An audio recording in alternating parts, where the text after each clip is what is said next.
En Afrique, dans nos pays, ce sont les Chinois qui construisent nos routes. Ce sont les Libanais qui détiennent les grandes entreprises, qui sont employés dans les grandes entreprises que les Africains ont créées. Ce sont les Indiens qui détiennent, qui contrôlent, qui dirigent, qui administrent nos usines, nos raffineries, nos machines. Ce sont des Français qui sont dans la télécommunication, qui dirigent cela, qui dirigent ces entreprises. Dans les cabinets d'avocats, ce sont des étrangers aussi. Dans chaque secteur, ce sont des étrangers qui sont à la place, en tête de ces entreprises.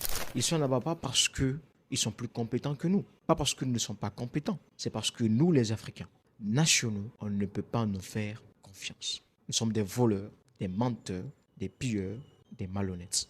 En 2024, Aliko Dangote construit une usine de raffinerie de pétrole, la seule en Afrique. Il emploie plus de 2000 Africains, des ingénieurs qui travaillent dans cette usine-là, favorisant l'emploi au sein du pays, au sein du continent. Quelques mois plus tard, il se fait voler 45 milliards de CFA.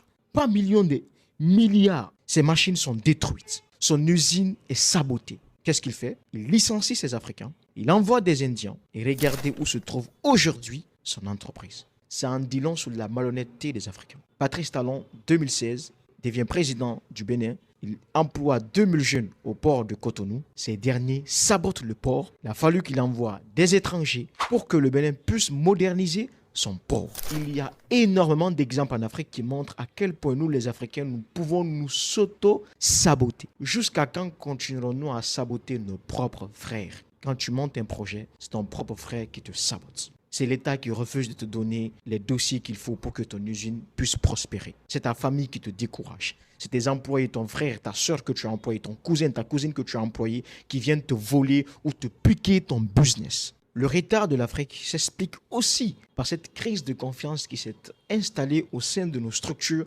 nationales. On ne se fait pas confiance. Pour qu'un État, pour qu'un pays, pour qu'un continent se développe, il faut que sa population puisse se faire confiance entre elles. Et si on n'arrive pas à se faire confiance, les étrangers vont venir prendre nos marchés.